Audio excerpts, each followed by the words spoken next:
நம்மளை ஆபத்திலேருந்து ரட்சிக்கிறதும் சரி, தாத்து நமக்கு என்னவோ அதை கேட்டு கொடுக்க மாட்டான். இந்த வியாதி கிதி வந்தவாளுக்கு வாத்தியம் இத்தனை மணிக்கு மாத்திரை கொடுக்கணும், இத்தனை மணிக்கு மருந்து கொடுக்கணும் அப்படின்னு டைம் டேபிள் போட்டு கொடுப்பா. ஒரு மாத்திரு பாவத்தை சொல்றேன். இன்னைக்கு அது கொலாப்சாரா மாதிரி நம்மளுடைய லைஃப் ஸ்டைல் மாறி போயிடுது. ஆனாலும் அந்த பாவம் விட்டு போகல. வேலை கேளிக்கு போனாலும் தவிக்கும் மனசு அங்க உட்காந்து. ஆனா வேற வழி கிடையாது, அதை விட்டுருங்கோ. இன்னைக்கு உள்ளதை வச்சுன்னு சொல்லாதீங்க. பெரும்பாலும் நீங்க கவனிச்சேன்னா 2 மணி நேரத்துக்கு ஒரு தடவை அந்த பால் குடிக்கும் அந்த குழந்தை, என்ன பிறந்த குழந்தை 2 மணி நேரம் ஆச்சுன்னா அது தூங்கியிருந்தாலும் எடுத்து கொடுப்பா. எந்த அம்மாவாவது குழந்தை ஆழட்டும் அப்புறம் நான் பால் கொடுக்குறேன்னு சொல்லுவாடா? சொல்ல மாட்டான். அது 2 மணி நேரம் ஆயிடுச்சு, அது சாப்பிட்ற டைம் அது அப்படின்னு கரெக்டா பெஞ்சு ஊட்டிடுவா. அதுக்கு என்ன டைமோ அந்த டயத்துக்கு அது கேட்டுதான். இங்க கவனிச்சு சாப்பாடுங்கிறது விஷயம் இல்லை, கேட்டுதான் கொடுக்கணுங்கிறது இல்லை. அதுக்கு எப்ப எது தேவைங்கிறத கவனிச்சு எப்படி அம்மா கொடுப்பாளோ அது மாதிரி கொடுக்கக்கூடிய ஒரு மனோபாவத்தோட கூடினவளா அம்பாள் இருக்கிறதுனாலதான் எல்லாரும் ஒன்ன சரணமடையலாம். பாமர ஜனங்கள் கூட இயற்கையா பக்தி வர்றது அம்பாள்கிட்ட. இதுக்கு காரணம் இதான். அப்பேற்பட்ட அம்பாளுடைய ஒரு ஆச்சரியமான ஒரு பக்தரா மூக்க கவின்னு சொல்லக்கூடிய காஞ்சி பீடத்துல இருக்கக்கூடிய 20வது பீட்டாதிபதி, காஞ்சிபுரத்துல 20வது பீட்டாதிபதியா வந்தவருக்கு மூக்க சங்கராச்சாரியர்னே பேர். அவருக்கு பேரே மூக்க சங்கராச்சாரியார் அப்படின்னு பேரு. நேற்றைய தினம் அவருடைய சரித்திரம் சொன்னேன். காளிதாசன் தான் அம்பாளுடைய சாபத்தினால மூக்கனா பிறந்தார் காஞ்சிபுரத்துல.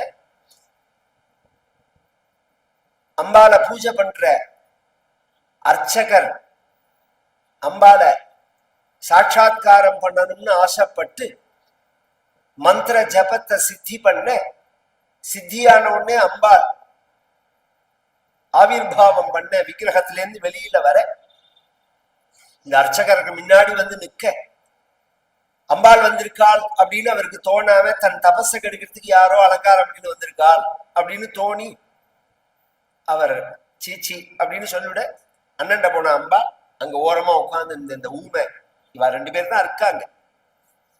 அதனால வெளியில அனுகிரகம் பண்ணாம உள்ள போக கூடாதுங்கிறதுக்காக அந்த ஊமை கிட்ட போய் இவர் பிரார்த்திச்ச பிரார்த்தனை வேற, அந்த அந்த மூக்கனோட பிரார்த்தனை வேற. அவன் பிரசாதம் வாங்கி சாப்பிட்டாலும் பிரதட்சணம் பண்ணுவார் அவர், சின்ன குழந்தையா இருந்தா. எதுக்குன்னா வாக் சுத்தி வாக்கு வேணும் அப்படிங்கிறதுக்காக. அதனால அவரோட பிரார்த்தனை அவர் வாயை திறந்து கேட்கவே இல்லை, மனசுலதான் நினைச்சிருக்கார். இப்ப வாயை தொறை இப்படி காமிச்சாள் அம்பா, ஜாட காமிச்சாள் வாயை தொறை அப்படின்னு. வாயை திறந்த உடனே தன் வாக்குல உள்ள தாம்பூல ரசத்தை துப்பினான். வாக்குல அம்பாள் தாம்பூலம் போட்டு இருப்பாள். அந்த ரசத்தை அப்படி உமிழ அதுலேருந்து ஆச்சரியமா ஒரு கவியா ஆயிட்டா. 500 ஸ்லோகம், ஒரு ஸ்லோகம் 2 ஸ்லோகம் 500 ஸ்லோகம் அம்பாளை பத்தி ஸ்தோத்திரம் பண்ணினார். அதுக்குதான் மூக பஞ்சசதி அப்படின்னு பேரு. காரண பரசித்ரூபா காஞ்சி புரசிம்னி காமபீடகதா காச்சன விஹரதி கருணா காஷ்மீர ஸ்தபக கோமலாங்கலதா காரண பரசித்ரூபா. சர்வ ஜெகன்மாதாவான தாயார் ஸ்வரூபம் என்ன? ரூபம்ங்கிறது காமாட்சி, மீனாட்சி, விசாலாட்சி அப்படின்னு சொல்றோம். ரூபம் வேற, ஸ்வரூபம் வேற. இப்ப உதாரணம் காமாட்சின்னு சொல்றோம், மீனாட்சின்னு சொல்றோம், விசாலாட்சின்னு சொல்றோம். எல்லா கஷேத்திரத்துக்குமே நாம தரிசனமும் பண்றோம். தசமஹா வித்யால புவனேஸ்வரி, இது மாதிரி ஏகப்பட்ட பெயர்கள்லாம் வரும். ஆனா அதை தாண்டி நமக்கு தெரியும் எல்லாம் ஒண்ணுதான், எல்லா அம்பாலும் ஒண்ணுதான் அப்படின்னு சொல்றோமோ. வெவ்வேறு பெயர்கள் வெவ்வேறு ரூபத்துல இருந்தாலும் பராசக்திங்கிறது ஒண்ணுங்கிற மாதிரி பரதேவதைங்கிறது ஒண்ணு. அதுவும் அந்த பரதேவதையோட மகிமை என்னன்னா காரண பரசித் ரூபா. பரச்சித்தா உள்ளவர், பரச்சித்னா பராம்பிகைன்னு அர்த்தம். பரமாத்மா ஸ்திரீ ரூபத்துல நாம வர்ணிக்கிறது பரதேவதைன்னு சொல்றது. காரண வஸ்துவா இருக்குன்னு சொல்லுவானேன்னா அதுலதான் ஒரு பெரிய மகத்தான வேதாந்தம் இருக்கு. நேற்றுக்கு நான் டைம் இல்லை, நாளைக்கு சொல்றேன்னு சொல்லியிருந்தேன். அது என்ன அப்படின்னா, ஹிந்து மதத்துக்கும் மற்ற மதத்துக்கும் எப்படி நீங்க கம்பேர் பண்ணுவேன் அப்படின்னு கேட்டா, சர்வகாரண வஸ்து பிரம்மம் அப்படின்னு சொல்றது ஹிந்து மதம்.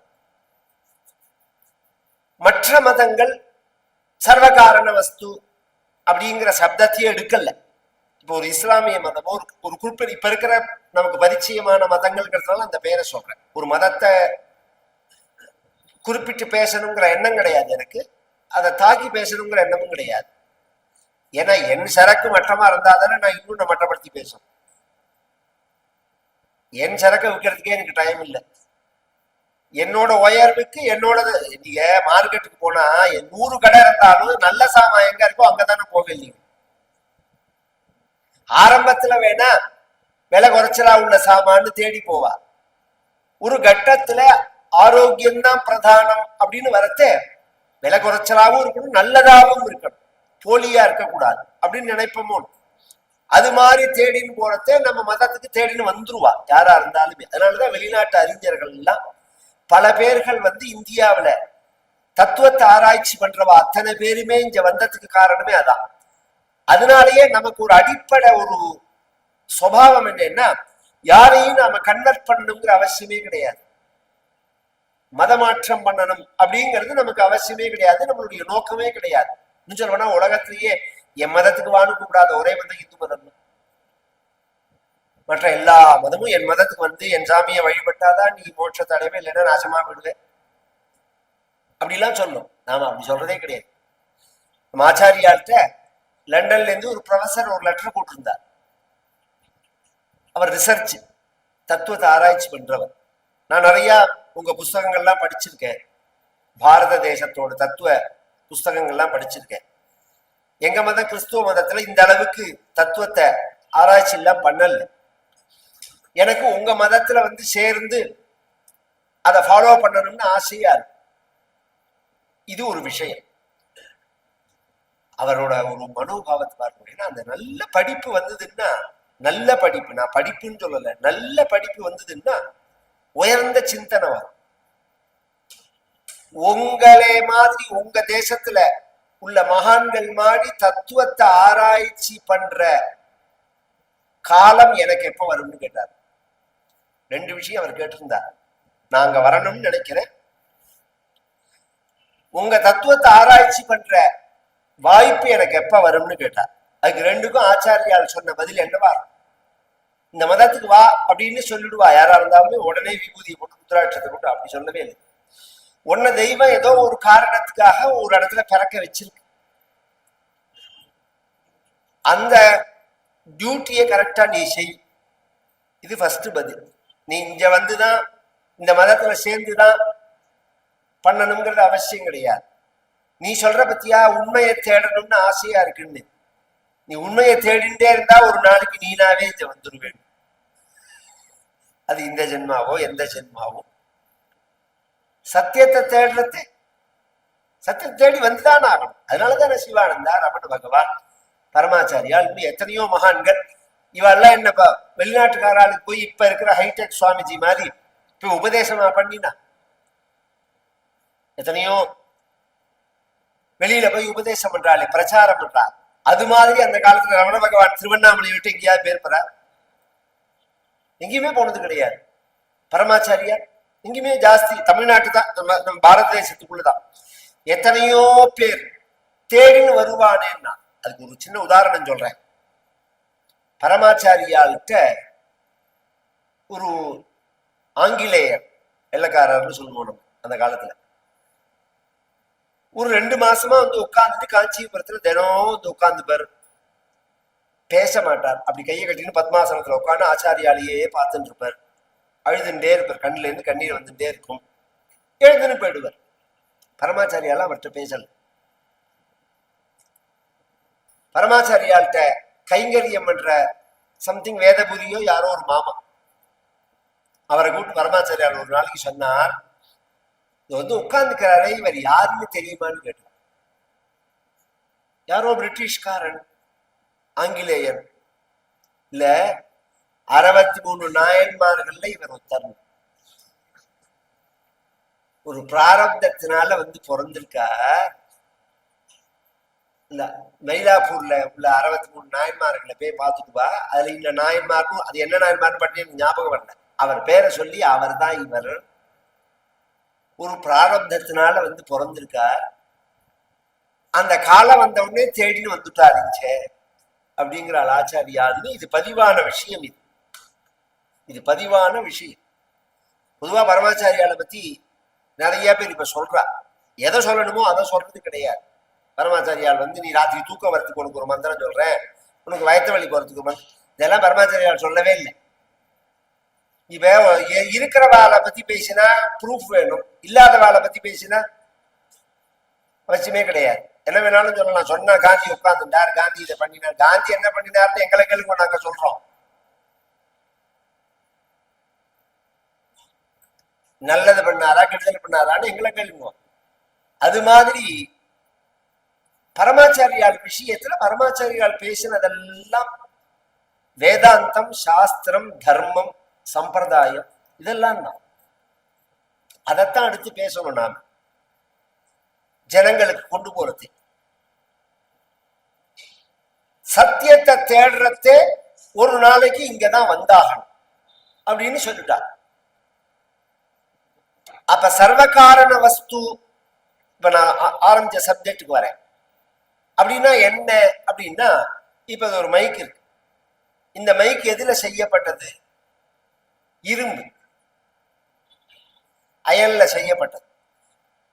இது காரியம். இந்த இரும்பு இருக்கு பாருங்க, அது காரணம். கவனிச்சு கேளுங்க. இந்த மைக்கு காரியம்னு பேரு. இந்த மைக்கு செய்யறதுக்கு உபயோகமான மூலப்பொருளுக்கு, ரா மெட்டீரியலுக்கு காரணம்னு பேரு. இது அப்படியே கவனிச்சுக்கோங்க. அந்த இரும்பு எதுல இருந்து வந்தது? பூமியில இருந்து வந்தது. அப்ப இரும்பு காரியம், பூமி காரணம். அடுத்த ஸ்டேஜ், பூமி எதுல இருந்து வந்தது? ஜலத்துல இருந்து வந்தது.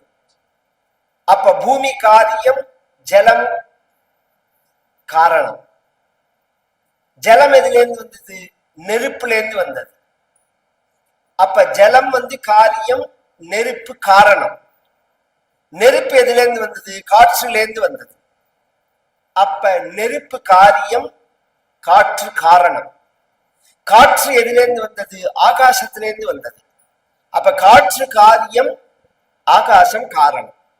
ஆகாசம் எதிலிருந்து வந்தது? அடுத்த கேள்வி. இது பெருந்து மற்ற மதங்கள்லாம் போகவே இல்லை. இதுக்கு மேலதான் வேதாந்த விஷயம். இந்த ஆகாசம் எதிலிருந்து வந்ததுங்கிறத இத பத்தி விசாரிக்க கூடிய ஒரு பிலாசபியான மதங்களை சொல்றேன். அப்புறம் நம்ம வேதாந்தத்தை சொல்றேன். பௌத்த மதம் சொல்லும் போது சூன்யத்திலேருந்து வந்தது. இந்த பிரபஞ்சம்ங்கிறது சூன்யத்திலேருந்து வந்தது. ஜெயின மதம் சொல்லும் போது அஸ்தி நாஸ்தின்னு ஒரே வார்த்தையில முடிச்சுடுறது. அதுவும் சூன்யத்தை தான் சொல்றது. நம்ம மதத்திலேயே நியாய மதம்னு ஒண்ணு, தர்க்கம்னு பேரு. அந்த சாஸ்திரம் சொல்லும் போது அணுலேருந்து வந்ததுங்கிறது. ஜோதிஷங்கிற சாஸ்திரம் சொல்லும் போது காலத்திலேருந்து வந்ததுங்கிறது.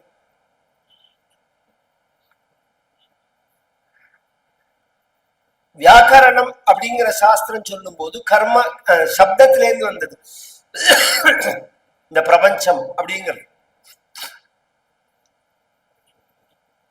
மீமாம்சையில பூர்வ மீமாம்சைன்னு ஒண்ணு, அது சொல்லும் போது கர்மாவிலேருந்து வந்தது அப்படிங்கிறது. வேதாந்தம் சொல்லும் போது பிரம்மத்திலேருந்து வந்தது. இதுக்கெல்லாம் மூலம் எதுல இருந்துன்னா பிரம்மத்திலேருந்து வந்தது. நீங்க அணுவை சொன்னேன்னா அதுல ஒரு பிரச்சனை உண்டு. அணு எதுலேருந்து வந்தது? அணுவிலேருந்து இந்த உலகம் உண்டாச்சுன்னா பல பரமாணுக்கள் ஒண்ணு சேர்ந்து ஒரு பொருளாறு. அப்படின்னா அந்த பல பரமாணுக்கள் எப்படி கிரியேட் ஆச்சு, உண்டாச்சு அப்படின்னா ஏற்கனவே ஒரு பொருளா இருந்தது, அது உடைஞ்சது, அது பல பொருளா பல அணுக்களா ஆச்சு. அப்படின்னா ஏற்கனவே இருந்த ஒரு பொருள் எதுல இருந்து வந்தது? இப்படி சொல்லிட்டே போனா அது அணுவா இருந்தது, அப்புறம் பொருளாச்சு. அது இதுக்கு அனவஸ்தான்னு பேரு சாஸ்திர ரீதியா. இது விவஸ்தை இல்லாத தன்மை, அதனால அது கிடையாது. பிரகிருத்தின்னு சொல்லக்கூடிய சாங்கிய மதத்தை எடுத்துட்டா இயற்கைன்னா இயற்கைக்கு மூல காரண வஸ்து உண்டு.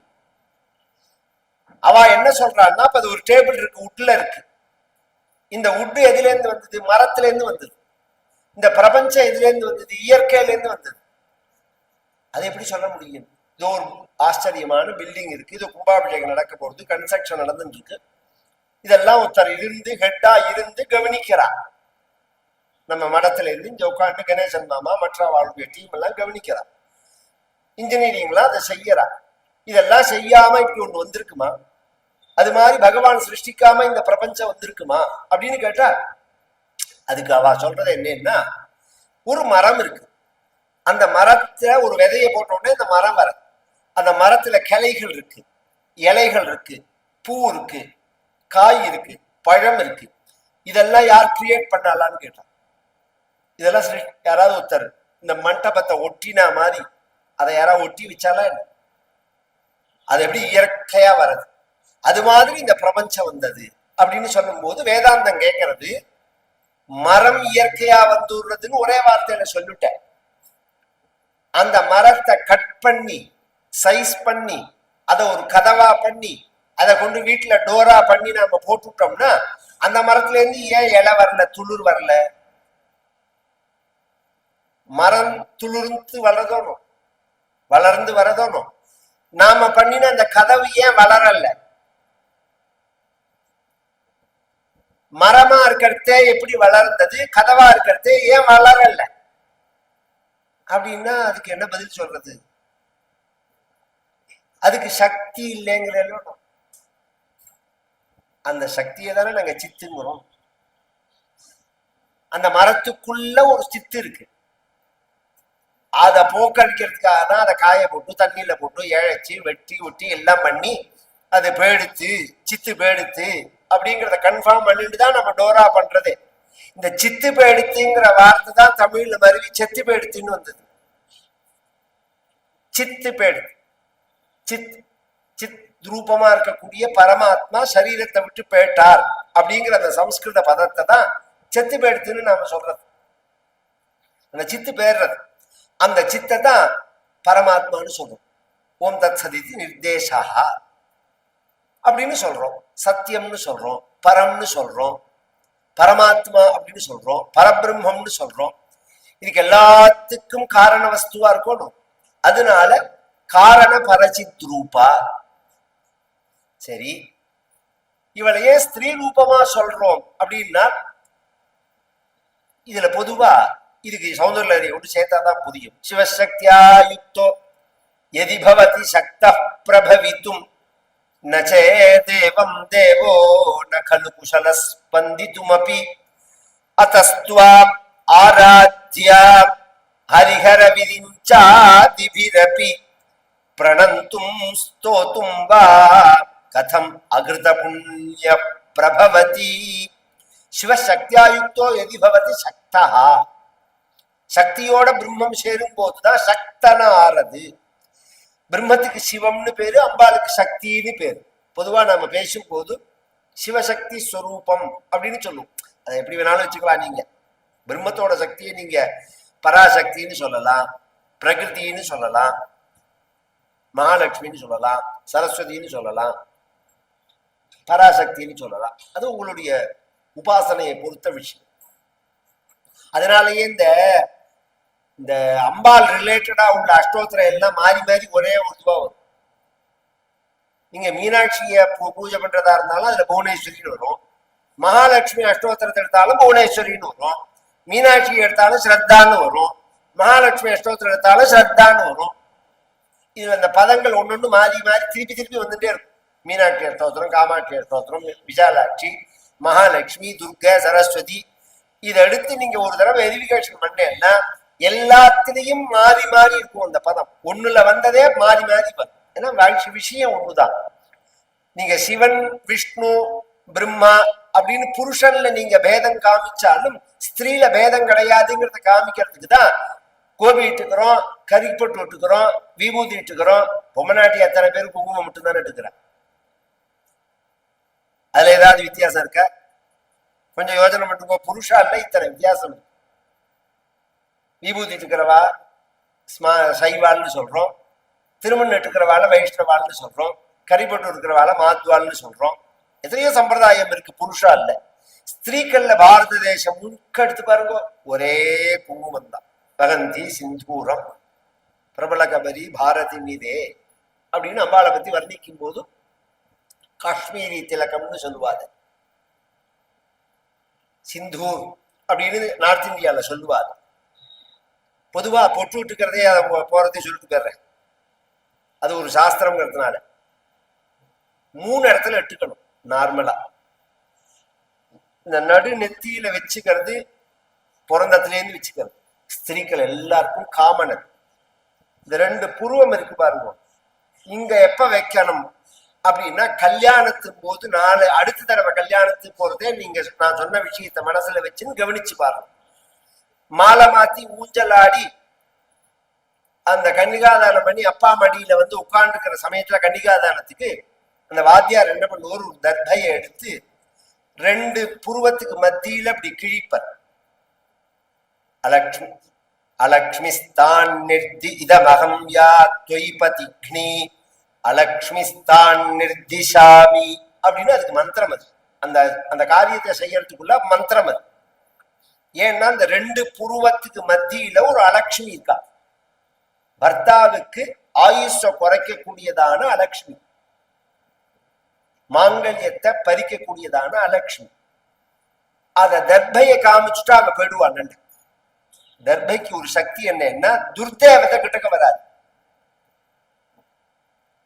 அந்த அந்த வேவ்ஸ்லயே நல்ல வேவ்ஸ் கெட்ட வேவ்ஸ் சொல்ற போனோம். அதுல கெட்ட வேவ்ஸ் தர்பையை தாண்டி அண்ணன்ட போக முடியாது. அதனாலதான் ராகு கேது சந்திரகிரகணம் சூரிய கிரகணம் வந்து ஆத்துல உள்ள சாமான் தர்பையை போட்டு வைத்து சொல்றது. எவ்வளவு பெரிய தேவை! இதை இன்னைக்கு நாசால இந்த தர்பையை பத்தின ரிசர்ச்ல ஒரு ஆர்டிகல் போட்டிருக்கா. இதை தாண்டி என்னென்ன போகாதுன்னு சொல்லிட்டு. இதை நம்ம பாட்டி பண்ண காரியம் தானே. இது உப்புல போடு. இன்னைக்கு வந்து 10 கிடையாது, 11 கிடையாது, 20 கிடையாது, அதெல்லாம் உண்மை கிடையாது. அப்ப அப்படி கிடையாது. கிரகணம் வந்ததுன்னா இந்த வருஷாந்திர சாமா பால் தயிரை தவிர வேற எதுவுமே வச்சுக்க மாட்டான். சமைச்சு இப்பதான் ஒரு வாரத்துக்கு சமைச்சு குறிச்சில வச்சுடுறாளே, அந்த மாதிரிலாம் அப்ப கிடையாது. குளிச்சு கிரகணம் முடிஞ்சதுக்கு அப்புறம் தான் புதுசா சமையல் பண்ணணும். தீர்த்தங்கள் எல்லாமே அந்த சமயத்துல இருக்கவே கூடாது. குடத்துல எல்லாம் வச்சுக்கவே கூடாது. அதெல்லாம் கொட்டுடுவா. மகா தீர்த்தமா இருந்தா தோஷம் கிடையாது. சின்ன பாத்திரத்துல எல்லாம் வச்சிருந்தா கிரகணம் தீட்டு வந்துடும். அதுல இந்த மாதிரி உப்பு பதார்த்தங்கள்லாம் இருக்கு பாருங்க, உப்பு, ஊறுகாய், மஞ்சப்பொடி, இது மாதிரி புளி, இது மாதிரி சாமான்கள் எல்லாம் போட்டுவிட்டா அது வராது. இன்னும் அதுக்கு மேல சொல்றேன். அப்ப என்ன பண்ணுவான்னா கர்ப்பிணி பெண்கள் வெளியில வரக்கூடாது. கிரகண சமயத்துல கர்ப்பமா இருக்காதுன்னா வீட்டை விட்டு வெளியில வரக்கூடாது. இன்னும் விஷயம் தெரிஞ்சவாளா இருந்தா ஜன்னல் எல்லாம் தர்பை வச்சிருவா. நம்ம அதுல எத்தனை விண்டோ இருக்கோ அந்த இடத்துல எல்லாம் தர்பையை வச்சிருவா. விஷயம் தெரிஞ்சவாளா இருந்தா அந்த தர்பையை காமிச்ச உடனே அலக்ஷ்மிஸ்தான் நிர்திஷாமி.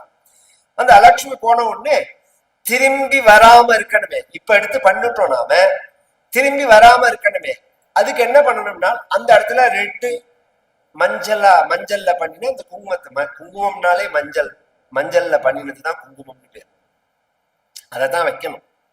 கடலை மாவுல எல்லாம் பண்ணதுக்கெல்லாம் குங்குமம் பேர் கிடையாது.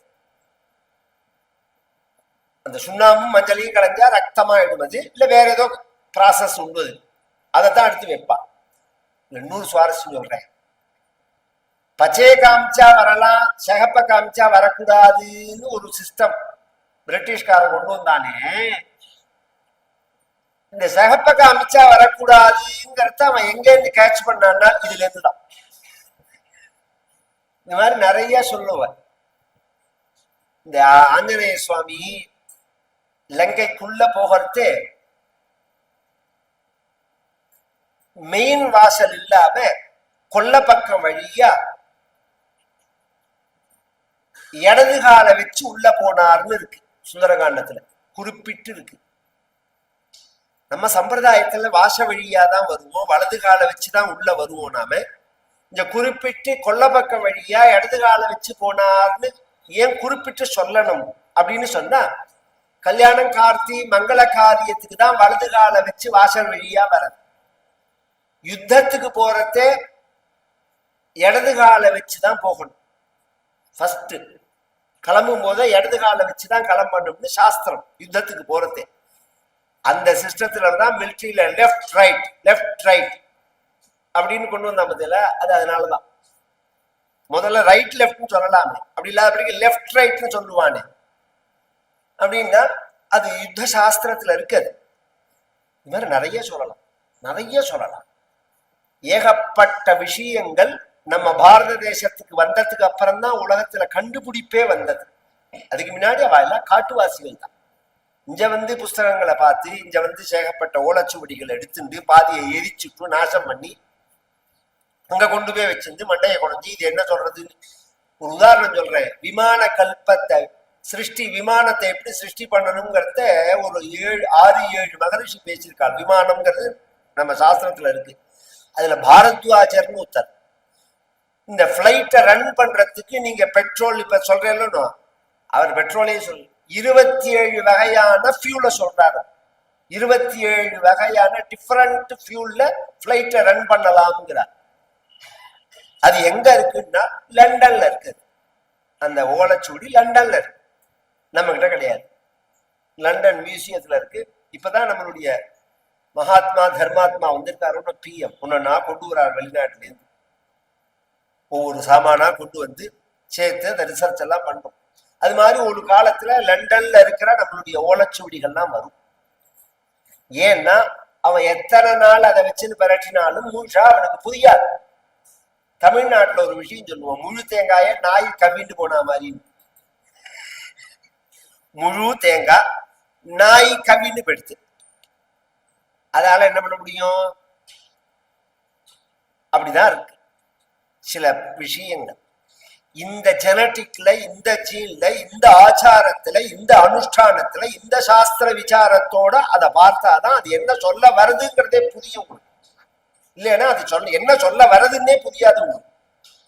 அதுக்கு நம்ம கிட்டதான் திரும்பி வந்தாகணும். அது இந்த ரிசர்ச் முழுக்க இங்கேருந்து கிளம்பினதுதான். அதுக்காக இந்த விஷயத்த சொல்றேன். முக்கியமா அதை பண்ணிடுறோம். அப்ப புருவத்துக்கு மத்தியில கல்யாணம்னா அட்டுக்கணும். இது இருக்கு பாருங்க, இது சீமந்தத்தின் போது வருது. இந்த நேர்மகுடே சீமந்தத்துக்கு அப்புறம் தான். அதுக்கு முன்னாடி ஏன் எடுக்கிறா குழந்தைக்குன்னா படியணுங்கிறதுக்காக எடுக்கிறா. சாஸ்திர ரீதியா நேர்மகுடு சீமந்தத்துக்கு அதனாலதான் சீமந்தம்னே பேரு. சீமா அப்படின்னா வகுடுன்னு பேரு. அதுல அப்படி வச்சு குங்குமத்தை வச்சு அந்த வழியராமர் இந்த சௌந்தர்யலஹரியில சொல்லும் போது ஆச்சாரியால் இன்னொரு விஷயம் சொன்னார். அத ரிலேட்டடா இருக்கிறதா சொல்லிட்டு போற. வகந்தி சித்தூரம்னு சொல்லும் போது இது ஒரு பெரிய பார்க்கடல். அம்பாளோட முகமானது ஒரு சந்திரன். இதுல சௌந்தர்ய லஹரி, லஹரினா அலைகள், சௌந்தர்யம்னா அழகு. இது பால் பொங்கினா வழி என்னமோனா அதுக்கு வழியறதுக்கு ஓப்பன் பண்ணி விட்ட பாதை தான் இந்த வகுடுன்னு ஆச்சாரியா அம்பாளோட வகுட சொல்லும் போது. இங்க மூணாவது இங்க இப்ப நடு நெத்தி பொட்டு எல்லாருக்கும் காமன். 2 புருவத்துக்கு மத்தியில இருந்தது. கல்யாணம் ஆச்சுன்னா தெரிஞ்சுக்கிறது. இந்த வகுடு வச்சிருந்தா குழந்தை பிறந்துருத்த வாழ்க்கைன்னு அர்த்தம். ஒரு ஆச்சரியம் சொல்றேன். பாரத தேசம் முழுக்க கல்யாணம் ஆகாத பொண்ணா, கல்யாணமான பொண்ணா, குழந்தை பிறந்த பொண்ணா, கணவன் இருக்கிற பொண்ணா, கல்யாணம் ஆகாத ஆனா, கல்யாணமான ஆனா, குடும்பத்தெல்லாம் நிர்வாகம் பண்ணிட்டு வெளியில வந்தவனா, எல்லாத்தையும் தியாகம் பண்ணினவனா, இதெல்லாம் பார்த்தாலே தெரிஞ்சுக்கிற மாதிரி சிஸ்டம் நம்மளோட.